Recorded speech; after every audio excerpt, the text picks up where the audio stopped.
দিশারি ঘোষ,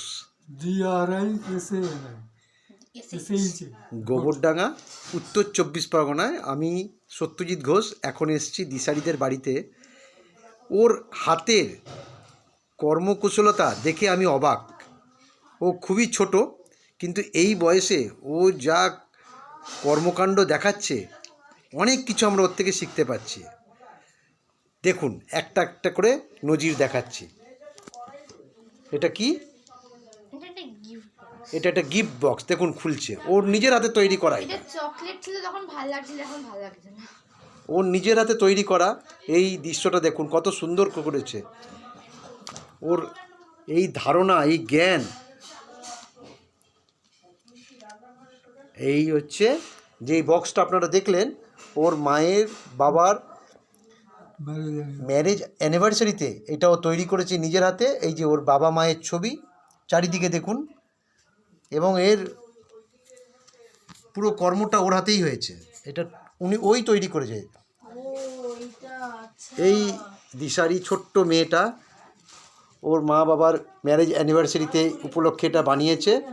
এবার দেখুন আরও কিছু দেখাচ্ছি, ওর হাতে তৈরি করা আরও কিছু জিনিস, দুর্দান্ত জিনিস, খুব ভালো লাগলো। আপনারাও দেখুন, আরও ভালো লাগবে। ওর আরেকটা হাতে তৈরি করা বল, দেখুন ওই বলটা কি করে তৈরি করলে। দেখাও, ওটা বলটা দেখাও।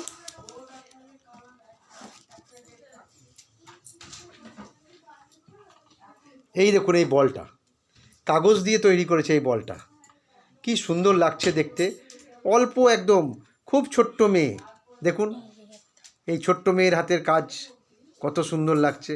এই যে এটা বোর্ডের মধ্যে দেখুন ডিজাইনটা করেছে, কত সুন্দর ঝলমল ঝলমল করছে। দিশারিরই তৈরি। এই হচ্ছে দিশারির দাদু, ইনি ডাক্তারবাবু একজন পেশায়। ওনার নাতনি এগুলো তৈরি করেছে, খুব ভালো লাগছে। এই দেখুন, দেখুন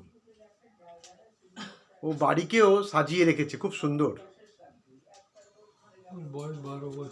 12 বছরের দিশারি স্কুলে পড়ে, তার হাতে তৈরি করা জিনিস আমি দেখে মুগ্ধ হয়ে গেলাম। আপনাদেরকেও এই ভিডিওর মারফত দেখাচ্ছি। দেখুন ওর হাতে ড্রয়িং দেখুন। ধন্যবাদ, সবাই ভালো থাকবেন।